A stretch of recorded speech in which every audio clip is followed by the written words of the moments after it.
They are very happily living. The people in Kerala, there is a Muslim community called Nawayat.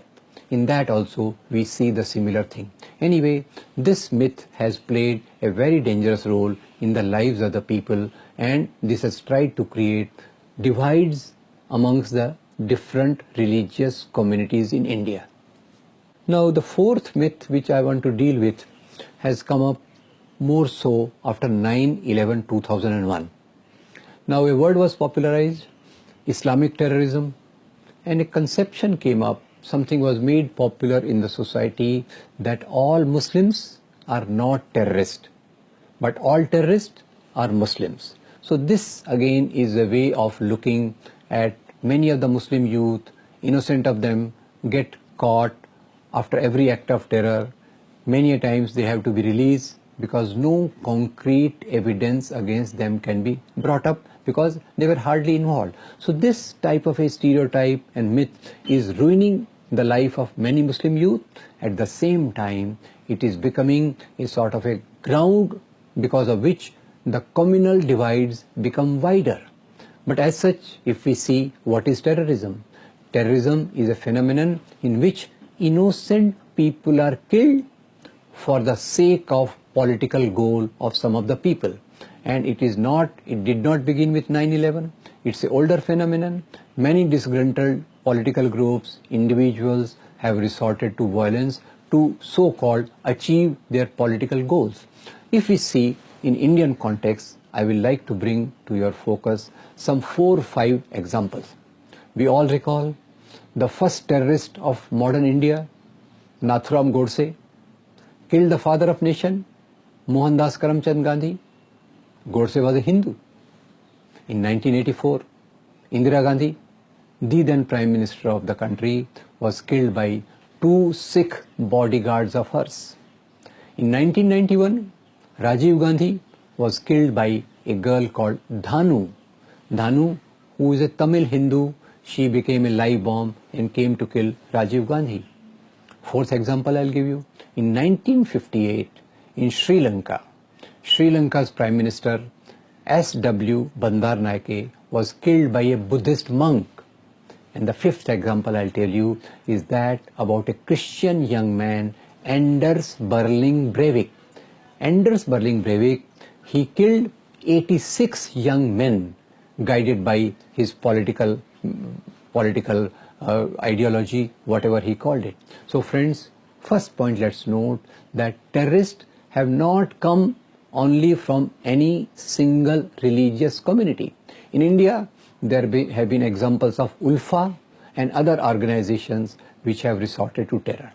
Now, so this 2 other points, let's see grossly. Now, this terrorism, which is like a cancer for the world, which has become much more after 9/11/2001, its roots are in the West Asia. Let's examine West Asia. In West Asia, we can see 3 major things. What are these 3 major things in the West Asia?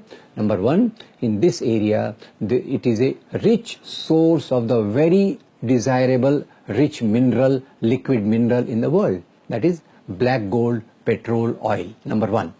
Number 2, in the same area, this area is dominated by the presence of Muslims. And number 3, it is the same area in which maximum acts of terror, groups coming up is there. So point is that essentially the terrorism which we are witnessing post 9/11/2001 is primarily oriented around control of the oil wells all over the world. I'll come to the details of that. Second point, let's see.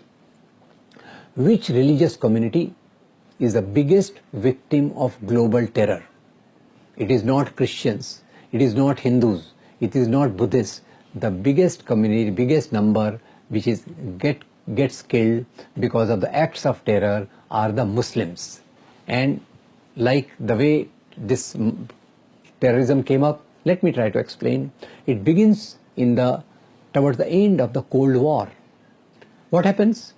2 superpowers, America and Russia. Russia occupies Afghanistan.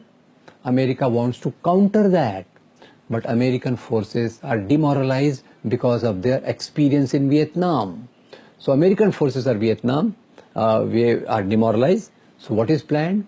Very, very cunningly it is planned that America, US plans that we should fight Soviet forces by using Asia's Muslim youth, and for that some madrasas in Pakistan. Now let's see, I'm not talking of all madrasas, some few madrasas were selected.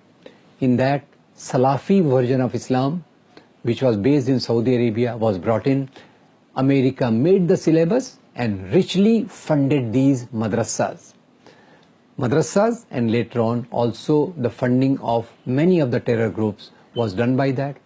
You'll be amazed to know that America pumped in $8,000 million and gave 7,000 tons of armament to these groups, which are popularly called jihadi. It's a misnomer, but still I am using because it is popularly known that. Now in their whole brainwash module, which begins with these madrasas in Pakistan, Taliban comes up, Al-Qaeda comes up, and later on its fragments go and to form IS, Islamic State, etc., etc. Now basically what is happening, that I will like you to refer to two particular videos. One is that of Hillary Clinton, a 4-minute video in which Hillary Clinton tells that they had to fight Russian army in Afghanistan. They supported these type of terror groups. They did their job and America washed its hands off. I'll remind you another very interesting episode in which Ronald Reagan, when US was supporting Taliban, that time some Taliban groups visited White House and they were presented to the media, and these funny looking people with long beards, big turbans and all that.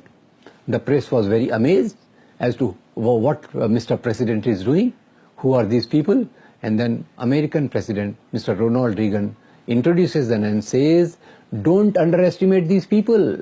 In my eyes, they have the same stature which founding fathers of America have.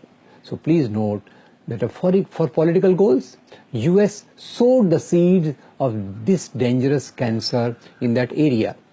And that's why I must say that it may be Osama bin Laden, it may be different political groups which have come up. These groups have nothing to do with Islam.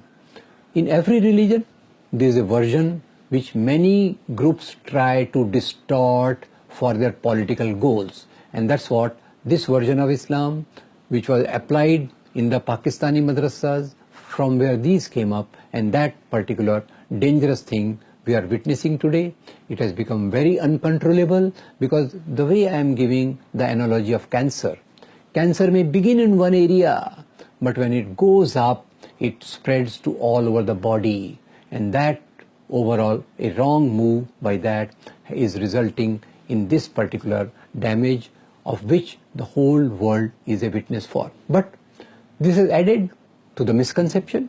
Already in India, there are many misconceptions about Muslims.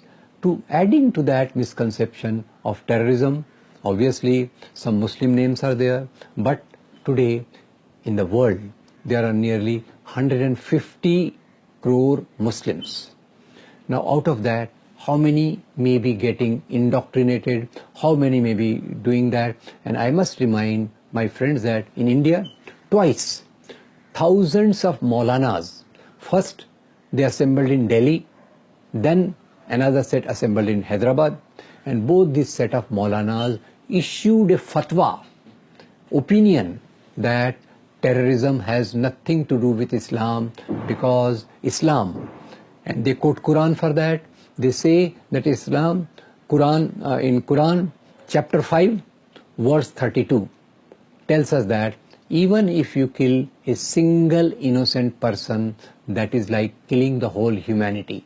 But unfortunately, going against that spirit, many Muslim groups are involved, and they should be looked at in isolation, not as a representative of 150 crore Muslims who are scattered all over the world.